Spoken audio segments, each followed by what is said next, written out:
So here are 5 differences between men and women on the autism spectrum that you can identify the difference between them and how they struggle. And this is actually very interesting, and I think you're going to really enjoy it. Welcome back to the Ask Me World, guys. My name is Dan, and I have autism and ADHD and OCD and dyslexia. If you're new around here and you want to learn more about autism and all that kind of stuff, then make sure to hit the subscribe button here on YouTube down there by clicking the notification bell.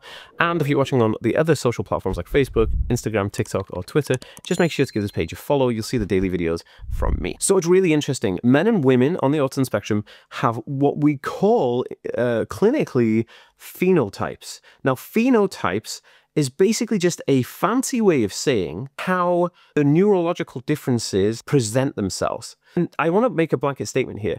People who are male or female, they will have typically different phenotypes when they have neurological disorders. However, sometimes males, sometimes on the autism spectrum, can have some phenotype that's more related to females, and vice versa. The females may have some phenotypes related to males. It's not that common, but the ones I'm going to share with you right now, these 5, are the most interesting ones that are the most diverse, the difference between the two, and I think you're going to enjoy it. Number 1 is social masking. Now, masking is basically a way to deal in social situations or a situation that you don't feel comfortable in to overcome being super awkward or a deer in the headlights, right? You want to be able to control the situation as much as possible, so we do this thing called masking. Now, in women, masking is highly skilled. Women are really good at imitating social behaviors and masking to blend in to hide autistic dialect or how their autism surfaces, right? Because women find this a little bit more of a coping mechanism that they want to use than men. So men on the autism spectrum generally are less inclined and the less skilled in masking. So masking is like a honed skill that the phenotype of women is easier to come by. So women have a really good way of masking, which is a really interesting concept. And we'll get into this in a minute as well, but when we talk about diagnosis later on. And I just find this fascinating because I do struggle with masking, but a lot of females I know on the autism spectrum, I'm like, whoa, they just nailed that. How did they do this? And then afterwards, I don't know, it was just like BSing my way through it, which is fascinating and interesting. Hey, just a heads up, guys, if there are any of you out there who are autistic and you're finding it hard or struggling to cope with situations right now, I actually have a program really affordable called Coping Secrets or Autism Coping Secrets. Now, you can get access to this by visiting the link in the description down below and looking for Coping Secrets course, or you can go to learnautism.net/coping secrets right now and get access to that course. It's highly recommended. It's my bestseller. Most people that come through my programs will take this one first and they swear by it. It's a 7-step program. It's really good. Check it out. Number 2 is interests and obsessions. So women tend to have what's called socially accepted or relationship-oriented interests and obsessions. This could be like books, animals, celebrities, and those things are typically what we see as socially accepted in society. So women on the autism spectrum will have obsessive interests, but they will be like books or animals, celebrities, that kind of stuff.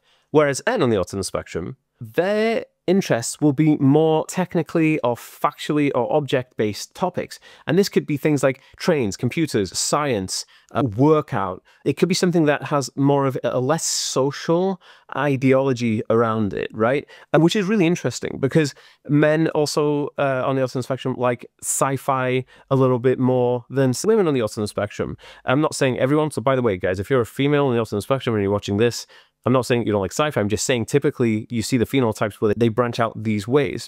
So number 3 is social interactions and styles, right? So this is really interesting. So women often appear shy or overly polite, or they may mimic their peers. They'll say the same things as the peers. They'll try to fit in as much as possible within that community or boundary or subset that they're in. But men on the autism spectrum typically inhibit more visibly awkward signs of being in a social interaction or overstimulated, or they'll show so much more withdrawals. And so again, it's like the masking thing. Men are harder to get the masking thing, but then women are really into the skill of masking. So men can display more socially awkward tendencies than women on the autism spectrum, which is a big issue when we were trying to figure out women and men on the autism spectrum and how they historically seen this. Because back in 1942, when some of these papers came out from Hans Asperger and Leo Kenner, they didn't even know that women could be autistic, right? Which was crazy. So lots of girls were missed out the diagnostic process. So number 4 is diagnosis times. Now, women are frequently diagnosed later on in life with autism, and usually they get diagnosed with something like bipolar disorder or ADHD first, where it's actually autism, right? But men are more commonly diagnosed in childhood or adolescence. Between the ages of 3 and 11, men are usually diagnosed on the autism spectrum, which is fascinating because the other kind of traits, they lead to showing the differences in those phenotypes I was talking about. And so the phenotypes of males are more visually easy to pick out and characterize, right? Whereas you need to be more trained to really pick out autism in females. And this is something that's so interesting, and it's been such a hindrance for women and girls on the autism spectrum for a very long time. But that's changing now. And videos like this, I hope, help change and break that mold.